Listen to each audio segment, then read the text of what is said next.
Spiritual ടോക്സിന്റെ മറ്റൊരു അധ്യായത്തിലേക്ക് എല്ലാവർക്കും ഒരിക്കൽ കൂടി സ്വാഗതം. ജ്യോതിഷം എന്നത് ഒരു ശാസ്ത്രമാണ്. ഇതുപ്രകാരം രാശിഫലവും നക്ഷത്രഫലവും ഒക്കെ ഉണ്ട്. ജ്യോതിഷപ്രകാരം ചില രാശികൾക്ക്, ഈ രാശിയിൽ ചെയ്യുന്ന നക്ഷത്രക്കാർക്ക് ഇപ്പോൾ നല്ല സമയമാണ്. ചുരുക്കി പറഞ്ഞാൽ ഇവർ രക്ഷപ്പെടാനുള്ള സമയമായി.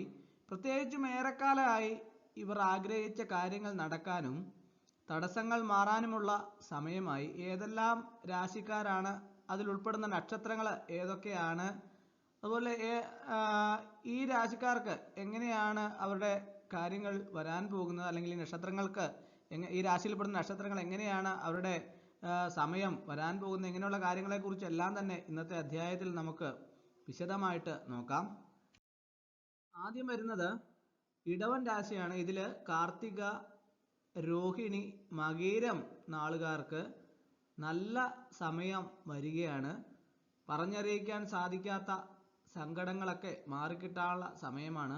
ഇത് നിങ്ങളുടെ കർമ്മ മേഖലയുമായി ബന്ധപ്പെട്ട മേഖലയിൽ ഉണ്ടാകുന്ന ഒന്നാണ്. മാത്രമല്ല ജീവിതചര്യകളിൽ നല്ല മാറ്റങ്ങൾ വരുത്തുന്ന സമയമാണ്. നേരിടേണ്ടി വരുന്ന അപകടങ്ങളൊക്കെ ഒഴിഞ്ഞു പോകുന്ന സമയമാണ്. ഒരു പോറൽ പോലും ഏൽക്കാതെ രക്ഷപ്പെടും. ഇതും നിങ്ങളുടെ നല്ല സമയത്തിൻ്റെ ഫലമാണ്.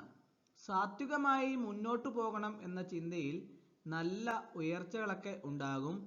എന്ത് കാര്യങ്ങളാണെങ്കിലും നല്ല രീതിയിൽ ഭഗവാനോട് ഭയഭക്തി ബഹുമാനത്തോടു കൂടി ചെയ്യുന്ന കാര്യങ്ങളെല്ലാം തന്നെ വളരെ വിജയം നേടും എന്നുള്ള കാര്യത്തിൽ സംശയമില്ല. അതുപോലെ തന്നെ ഈ നാളുകാർക്ക് നല്ല സമയം വരികയാണ് എന്നത് ഇവരെ സംബന്ധിച്ചിടത്തോളം അവരുടെ ജീവിതത്തിലുണ്ടാകുന്ന മാറ്റങ്ങൾ വളരെയധികം പ്രാധാന്യം അർഹിക്കുന്നതാണ്. ഇതുവരെ ഉണ്ടായിരുന്ന രീതിയിലായിരിക്കില്ല ജീവിതം ഇനി മുന്നോട്ട് പോകുന്നത്. വളരെയധികം പ്രത്യേകതകൾ ഉണ്ടാവും. ചെയ്യുന്ന കാര്യങ്ങളിലെല്ലാം തന്നെ വിജയം ഉണ്ടാകുന്നതോടൊപ്പം തന്നെ തോൽവി എന്താണ് എന്ന് പോലും അറിയാത്ത രീതിയിലുള്ള പ്രവർത്തനങ്ങളാണ് ഇനി മുമ്പോട്ട് വരാൻ പോകുന്നത്. അടുത്തത് ചിങ്ങൻ രാശിയാണ്. അവർക്ക് സംബന്ധിച്ചിടത്തോളം മകം, പൂരം, ഉത്രം എന്നീ നക്ഷത്രങ്ങളാണ് ഇതിൽ പെടുന്നത്. ഇവർക്ക് നല്ല സമയം ആഗതമായിരിക്കുന്നു.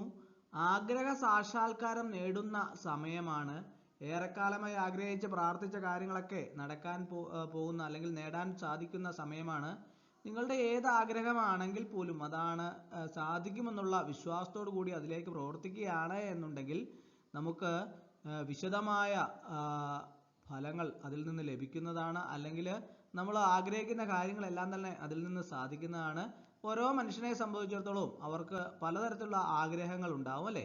ഏറെക്കാലമായി കൊതിച്ചിരുന്ന സന്താന ഭാഗ്യമാകാം, പ്രണയ സാഫല്യമാകാം, ജോലിയാകാം, വസ്തുവകളാകാം, യാത്രകളാകാം. ഇവർ ജീവിതത്തിൽ നല്ല മാറ്റങ്ങൾ കൊണ്ടുവരാൻ ശ്രമിക്കും. നല്ല വഴികളിലൂടെ സഞ്ചരിക്കും. ഇതിലൂടെ മനസ്സിന് സന്തോഷം ലഭിക്കും. മനസ്സിന് സന്തോഷം ലഭിക്കുക അല്ലെങ്കിൽ ആനന്ദം ഉണ്ടാകുക എന്ന് പറഞ്ഞാൽ ജീവിതത്തിൽ എല്ലാ വിഷമങ്ങളും മാറി നമ്മൾ ആത്മാർത്ഥമായിട്ട് ചിരിക്കുക എന്ന് പറഞ്ഞാൽ നമുക്ക് അതിൽ പരം ആനന്ദം എന്താണുള്ളത്. അപ്പോൾ ഇതുവരെ മൂടിക്കെട്ടിയ മനസ്സുമായി ജീവിച്ചിരിക്കുന്നവർക്ക് മാറ്റങ്ങളൊക്കെ ഉണ്ടാകാൻ പോവുകയാണ്. അവർ എന്തെന്നില്ലാത്ത സന്തോഷം അവരുടെ ജീവിതത്തിൽ ഉണ്ടാവുകയാണ്. അടുത്തത് ധനുരാശിയാണ്. ഇതിൽപ്പെടുന്ന മൂലം, പൂരാടം, ഉത്രാടം നക്ഷത്രക്കാർ ഇതിൽ വരുന്നുണ്ട്. അവർക്ക് കൂട്ടങ്ങളുടെ അധിപനാകാൻ യോഗം കൈവന്നിരിക്കുന്ന നക്ഷത്രക്കാരാണ് ഇവർ. ഉദാഹരണമായിട്ട് ജോലിസ്ഥലത്ത് സഹപ്രവർത്തകർക്കൊപ്പം പുതിയ ചുമതല ഏറ്റെടുക്കുന്നതാകാം, സമൂഹത്തിൽ ഉന്നമനം ലഭിക്കുന്നതാകാം. അതായത് നിങ്ങളുടെ പ്രവർത്തന മണ്ഡലത്തിൻ്റെ അടിസ്ഥാനമായാണ് ഇത് സാധിക്കുന്നത്. ഇതുപോലെ ദുർവികാരങ്ങൾ, ദുസ്വഭാവങ്ങൾ ഈ രാശിക്കാർക്ക് ഉപേക്ഷിക്കാൻ പോകുന്നു.